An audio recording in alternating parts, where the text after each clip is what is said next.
Hello class and welcome to week 4.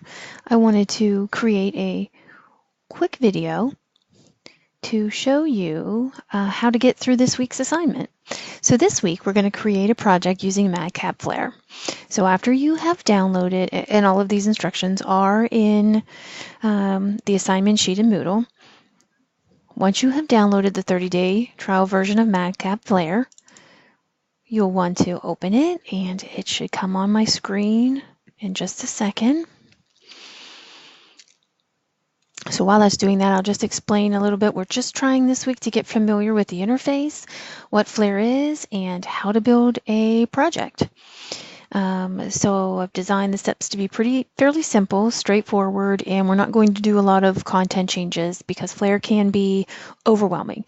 It's also one of those softwares that you can pick up and use within 10 minutes. And then that's really what I'm trying to show you here this week. You can change as much or as little as you want to. You can become a super user and use, add code, things of that nature, or you can just use it for its simplicity. So this is the Flare interface. So what you're going to do to create a project, and this start page should come up. Right now there's nothing loaded. Click on Start New Project or New Project. We're going to give it a name. And you're going to use the name of the company that you have selected that you're going to use for your final project. Click Next. And then this gives you some selection of some different templates. You want to pick one from the online or the online in print because we're going to, you're going to be submitting is going to be an online. And all these are templates. These ones are designed to look good online only. These ones are designed to look good online and exported to a PDF. So we're going to pick this one and click Next. It's just a general thing. And we picked one that happens to be an HTML5 output. It's going to create it. And it's done. And you'll see the name up here. And just so I can show you what it looks like, we're going to build it. But I will say, just after doing this, pulling in the template, you have a fully functioning help file. So let's build it just so we can look at it. Click Project, click Build Primary. So while that's doing that, I'll show you. This is a list of your targets. Just by default, this template, they all come with one target. And so that target by default is the primary.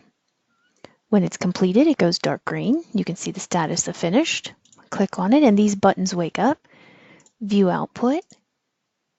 And it's going to, this is your home page. This is the complete.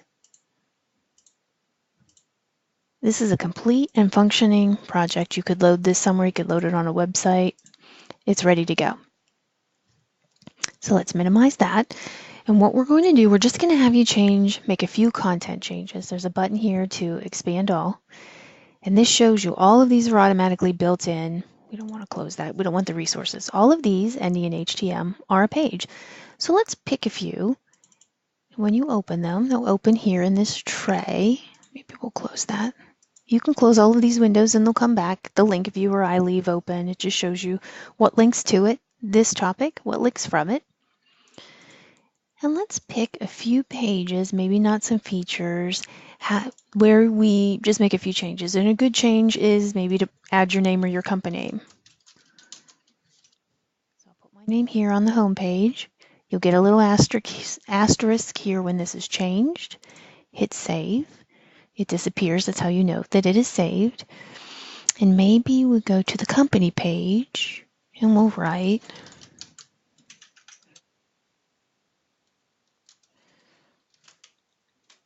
and I just use my keyboard to change that. So let's build it again.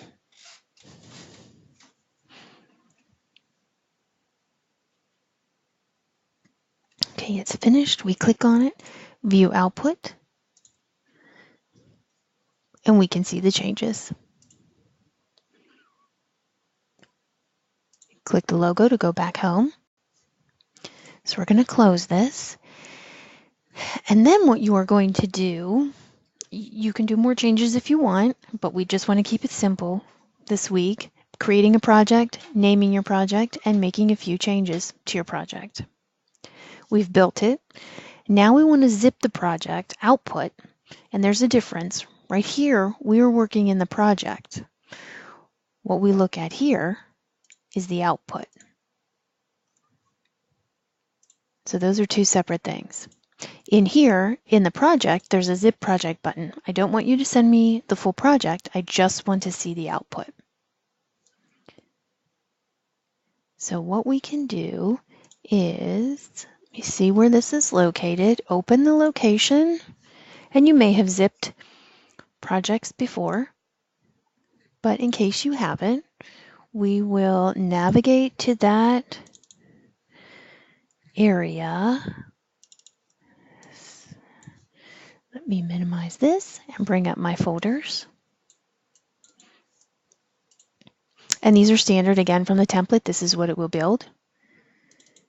Here's the output, and it was an HTML5 output. I know this to be true, so here's all of your company pages that we changed. Let's go back up here. We want to take this file, that whole folder, so everything in here, this is what constitutes the output. If you want to open the output, double click this and it will open. So again, you go up to this folder, send to, zip, and then this is the file you will email to, you can you don't have to email it, you will upload it into Moodle. So good luck, and if you have any questions, please feel free to contact me.